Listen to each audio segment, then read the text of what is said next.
nervous system. So nervous system is talking about our brain. Up until last week, we learned about the heart. One thing that we learned about the heart last week is one organ of our body that is not supported by our brain, that it does not need any stimulation or orders from our brain, was our heart. Do you remember that from last week? That our heart, no matter what, every minute, every second, it's pumping on its own, right? But brain is the powerhouse of our body. Brain in medical term is called as nervous system. Brain is just one part of the nervous system. Okay, it's a whole lot of things, not only the brain, you have brainstem, spinal cord, nerves, lot of things involved. That's what we are going to learn. This chapter is going to be divided into 4 weeks almost. Okay, so we are doing week 1 today, but I'm only going to introduce you about what nervous system is. Okay, there are 2 parts of the nervous system. One is called central nervous system. The second part is divided into peripheral nervous system. The central nervous system is also called as abbreviated as CNS. C for central, N for nervous, S for system. And peripheral nervous system is abbreviated as P, N, and S. Now central nervous system, underneath that there are 2 parts. What does central nervous system involve? Central nervous system involves your brain. This looks like brain to everyone? Yeah. It involves brain, and then there is another part that continues from down here that's called your spinal cord. Okay? So central nervous system is divided into how many parts? 2 parts. What are the 2 parts, Abigail? Central nervous system is divided into 2 parts. One is brain and spinal cord. Okay? Now the brain, that looks like here. Sarah is not here, so I can go here. The brain itself is divided into 3 parts. Okay, central nervous system divided into 2 parts, and the first part is brain, and that brain is divided into 3 parts. The first big part of the brain, where you do all the thinking, logic, doing things logically, higher function, storing information, all that is in the big part of this brain, which is called as cerebrum. Repeat after me. Cerebrum. Cerebrum. Loudly. Cerebrum. Cerebrum. C-R-E-B-R-U-M. Cerebrum. Okay? The second part of the brain is called cerebellum. Cerebellum. Say cerebellum. Cerebellum. Cerebrum, cerebellum. They have to be Spanish. Cerebrum, cerebellum. Okay? Sound. And the third part is called as brainstem. Now, not next week, but week 3 of nervous system, we are going to learn what this part of the brain is divided into. Okay? It is divided into 4 parts on the right, 4 parts on the left. So that's all different. So every little part of your brain has different functions. You see from one part of your brain. You think from one part of your brain. You store information, you memorize things from one part of a brain. One part of the brain helps you do artistic writing. One part of the brain helps you do math, arithmetic. One part of your brain helps memorize and store all information. So we will go in depth and details about which part of the brain does what. But just for introduction part, today we are learning that brain has 3 main subparts. The first one is cerebrum, which is the big part that has all these wrinkles in there. Okay, you'll be thinking, why does it have wrinkles? But if it doesn't have wrinkles, you dead. It's say, no, it's not that you will be dead. Remember in the chapter of gastrointestinal system, when we learned about the small colon and the big colon, you saw how they were long, 11 feet long, but they were all shriveled together, and inside lining they had something called as villi to have more surface area. If these little wrinkles are not there, your brain would be big, this big. Imagine me with a big head walking around. Hi there. So there's a nice picture in your book. Yeah, so it looks like an alien. Correct. It looks So like if you don't have those little It's possible. wrinkles, that is called, there's a medical term for it, it's called gyri and sulci. If you don't have, your brain would be this big and your head will look this It big. looks like Benjamin. You would walk around looking like an alien. His Will brain not? is not that big. Yeah, His brain's smaller. Who? Ben. Smarter Benjamin? than you. It's only How you know? microscopic, that's it. If I was Say again? a very Only guy, microscopic. my jokes would be It's microscopic. Only. So, cerebrum is the first part of the brain that we are talking about. So, Miss Sarah can use the board. Thank you. So, cerebrum is the part of the brain that helps you do the thinking, do all the conscious effort that you are doing right now to write down. That's a conscious effort. You're seeing something, you want to write down. That part of the... Rian, put it down. You are doing all the conscious effort of your day is through your cerebrum. Now, cerebellum is the part that helps you stand straight, that helps you balance, okay, gives you coordination when you're walking, okay, that you're not walking like a zombie. So all those part is done by cerebellum. That's your coordination part. Brainstem part, right here, this part, brainstem, is the part that has all the important centers which control your breathing and your heart rate. So when I see a patient who is on the breathing machine, and if I have to tell the family that the patient is brain dead, is when this part of the brain is completely dead. Okay, that is the brainstem is not working. That patient cannot breathe on their own and they will not have a heart rate on their own. So it is supported by life support. Okay, so brainstem is one of the most important part of the brain, which is a part of the central nervous system.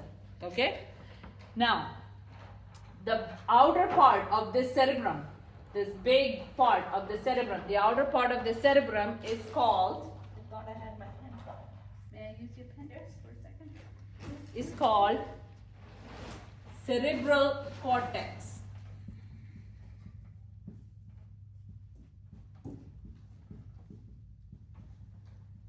Okay, it's written right here, cerebral cortex. Okay, that's the outer part of your cerebrum.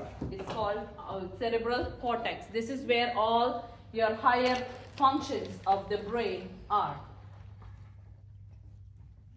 Now, inside the cerebral cortex, like how in your body, your basic unit of your body is what? What is the small functioning unit of your body? We learned it in chapter 1 in week 1. Plant has something and every animal has something. What is the basic unit of life? Cell. So brain has, the cerebral cortex has a basic unit. The basic cell of the brain is called a neuron. Okay? How many neurons does Benjamin have? The same amount that you have. At least I have some. Everyone has millions and millions of neurons. Okay? Neuron. Okay? Now this is how a neuron looks like. The picture that is down here will go in detail. This is all microscopic structures that you cannot see with your open naked eye. Under a microscope, this is how the basic cell of a brain looks like. Okay? Now, in the same way, nervous system has the second part, which is called as peripheral nervous system, that is PNS, that is all made of nerves. Okay, so if you see in this picture, there is a brain, there is spinal cord. So brain and spinal cord together makes your central nervous system.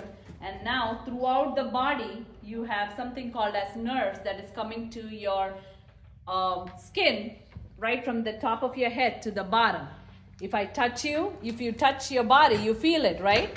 If you get something hot, if you get something pokey, if you have an ice cube sitting on your hand, you feel it. So all those temperature sensation of pain, sensation of pinching, any kind of sensation, those come through the nerves that you have throughout your body. You have nerves from head to toe. Okay, so your peripheral nervous system is made up of all nerves. Now this central nervous and peripheral nervous system are joined together at some point. How do they connect to each other? They are connected by nerves. Now you have something called as nerves coming out of your brain. Right from the brain, when the nerves come out, those are called as cranial nerves. Cranium related to the brain, and peripheral nerves are the ones that come to the edge of the body. Okay, so how many nerves do we have? Now from the brain coming, there are total 12 cranial nerves on each side of the body. Okay, sorry. This is, yeah, we have two sides of the body, right? Or you only have one side? I have one. You have one side of the body? Yes. Wait, one side of the body you can control.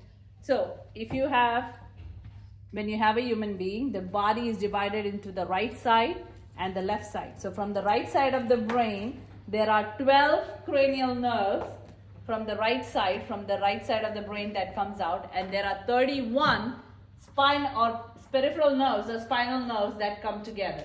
So right side and left side, when they come together, you have total 24 cranial and 62 peripheral nerves which join these two systems together. So it's like a big network of highways and roadways that you can think. If you think a big electrical circuit where you have a main switch and there are multiple wires coming out. So from the brain, you have 12 wires coming out on one side and 12 on the other side. And each nerve has a different function. So like we have to memorize like you guys don't have to memorize, but all the nerves have different function. There's a nerve that goes to your nose that helps you smell. There's a nerve that goes to your eye that helps you see. There's a nerve that connects both eye and nose together. There's a nerve that goes to your tongue, one to your throat.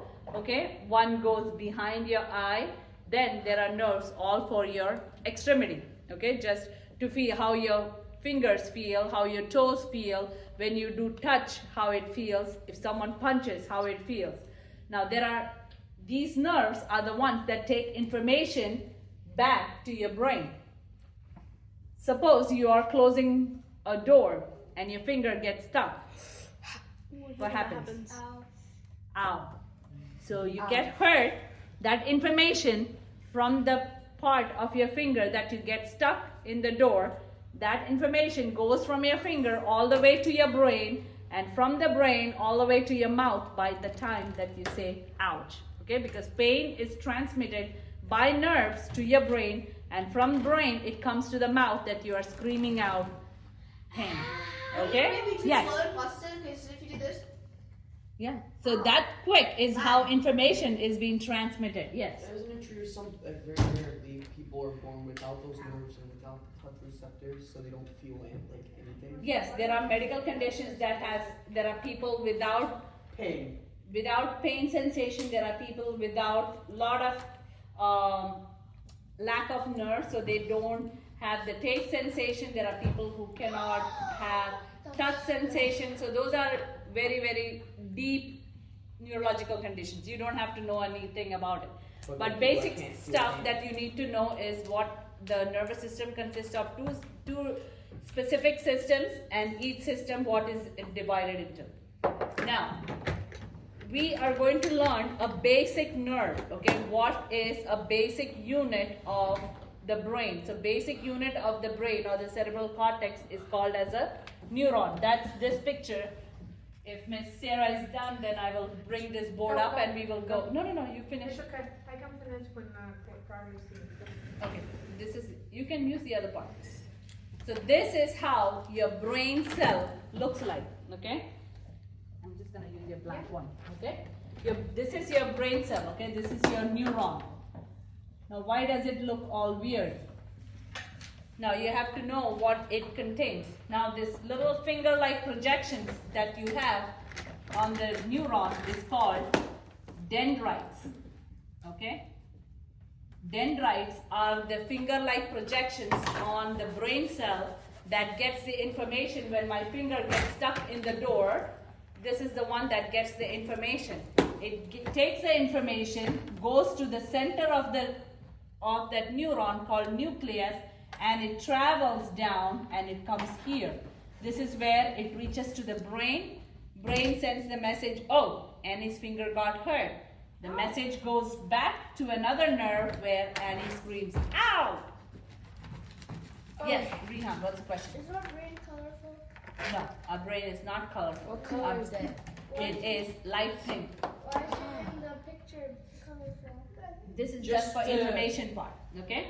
So your brain cell is divided into the outer projections called dendrites, which are the ones that receive the information, take it to the center nucleus, okay? The nucleus is the center part, this one. And from there, it comes down to this little projection that is called axon, where the information is transmitted, okay? From dendrites to the axon, and from there, it comes out in this area, which is called the axon terminal, okay? So imagine there is one neuron like this, and then there is another neuron at the bottom, okay? So you have a neuron with the nucleus. Like an airplane, like before you get on a plane, you get terminal, everything, you gotta walk, you gotta get there, and after a while, Correct. So suppose this is another dendrite and this is the neuron that has more axons here at the bottom. Now this outer covering is called as myelin. This protection part outside the axon is called as myelin, which helps the information. This is made out of fatty tissue. This outside yellow part is made out of fatty tissue. It helps the information to transfer from the dendrites to the axon so quickly, okay? You know what speed it travels at? It travels at the speed of 3 feet per second, okay? That quickly the information is transmitted. By the time my finger gets stuck to the door, to the time my voice comes out of screaming, it is nanoseconds that the information is transmitted. So you have millions and millions of these neurons in your brain. Now, what's different about these neurons than any other cell in your body is, most important is, if one neuron dies, it's dead forever. It cannot be regenerated, okay? So That's what's why the if you have ever heard a medical condition called stroke, or people are talking, as they are talking, they have things are shifting to one side, their hand gets weak, they can't talk. When they are stroking out or they're having the paralytic attack, that time there are areas of your brain that is not getting oxygen and that cell is actually dying. And if that cell is dead, that cell is dead forever. Brain tissue is the only tissue that cannot regenerate. Unlike when you have a heart attack, somebody is standing talking to you and they're clenching their chest, they're falling down having a heart attack. If that blocked artery is opened up, that heart cell can regenerate after the oxygen is restored. If you have the same issue with your liver, if you have same issue with your stomach lining, or any part of your body where the cell dies, it can be regenerated. The only part the cell cannot regenerate in your body is in the brain. So if a neuron dies, if part of the brain is dead, that part is dead forever. Okay? So that's why it's very important. And the maximum amount of time that your brain can go without oxygen is less than 6 minutes. If you have no oxygen supply more than 6 minutes, the brain will not regenerate, will not have life again. That's why people, those who have cardiac arrest or they they are drowning and they are found after a long time. If it is beyond 6 minutes, they can be sustained on artificial life support, but their brain will never come back to their original status, what it was before. They will not be able to think. Their higher cortical functions of logical thinking, memorizing, speech, coordination, all those effects will be gone depending on what area of your brain dies. Yes. So it's like if you're drunk, so like why keep them alive then if you just lost like Correct. everything That about that you? is an ethical question, but Then you're never waking up. that and is it's an like ethical death. question. So hopefully none of us will ever have to go through that. But when you have your loved one, it's a natural human tendency. We love to have. Correct. So They're alive. that's something people don't realize that much. But this is something that I face every single day at work when I have to talk to people saying that their loved ones will not be having the same quality of life that they had before when they came to the hospital if they sustain something called brain arrest or because of some kind of stroke or they've been down for a long time after a cardiac arrest. Okay? So let's come back before I finish this part. Let me see how much blood supply does our brain need from our entire body. How much blood supply do you think our brain needs? If suppose our whole body has 100% blood supply, how much does the brain need? 3%? 20%? 15? 60. No, 20%. 20% of our entire Oh! Let's go! our entire body's blood supply, our brain needs about 20% of the oxygen and the blood. Okay?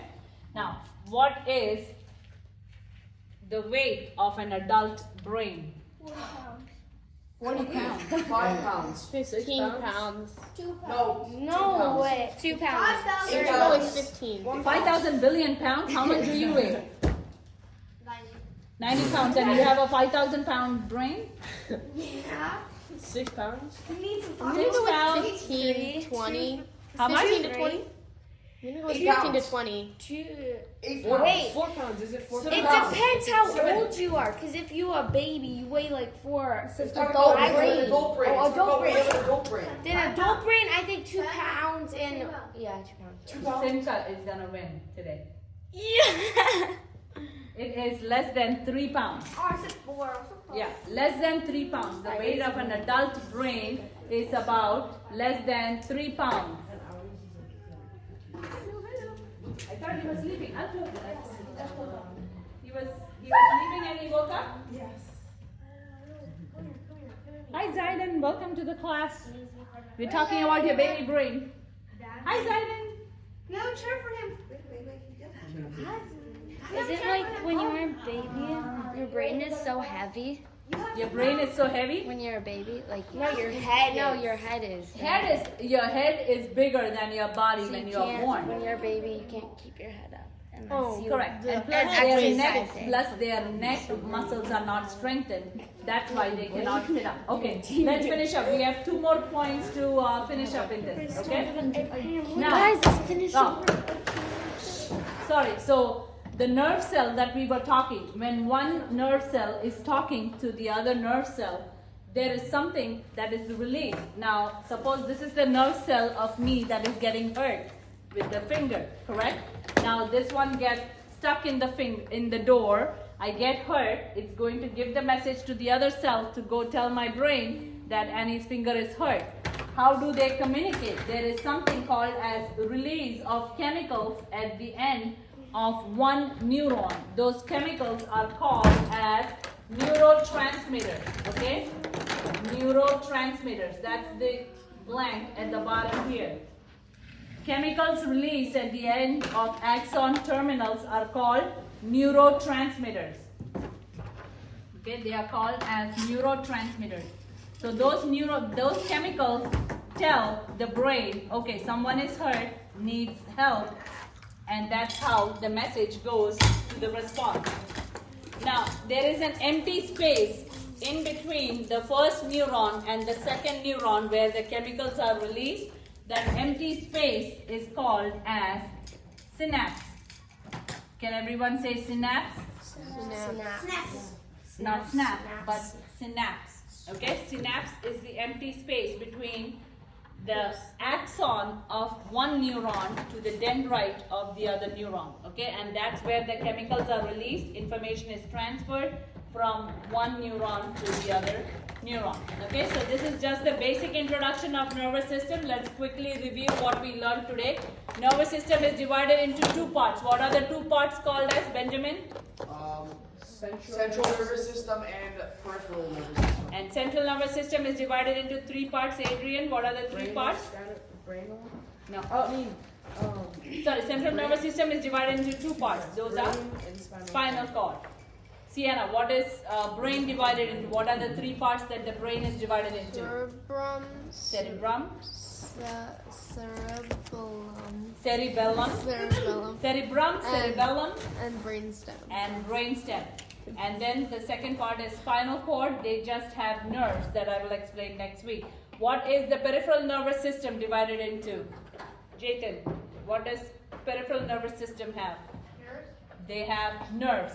How many brain nerves do we have, Paulina, on each side? Cranial nerves, how many do we have? The answer is on the board here. What was the question? How many cranial nerves do we have on each side? Pay attention. Stay focused, Rian. 48? Nope. On each side, I said. Adrian. 12 cranial nerves. How many peripheral nerves on each side? 31. 31. So we have 12 cranial on one side, 12 on the other side, 31 peripheral nerves on one side, 31 on the left side. So total is 24 cranial and 62 peripheral nerves. Okay. What is the outer part of the cerebrum called as? Marcel. That part is called the cerebral cortex. Very good. If you don't have cerebral cortex, what are we gonna have? A huge brain head. A huge head looking like an alien. And what is the basic cell of the brain called as? Benjamin. Yes. Neuron. What are the chemicals that are released between one neuron and the other neuron called? Neurotransmitters.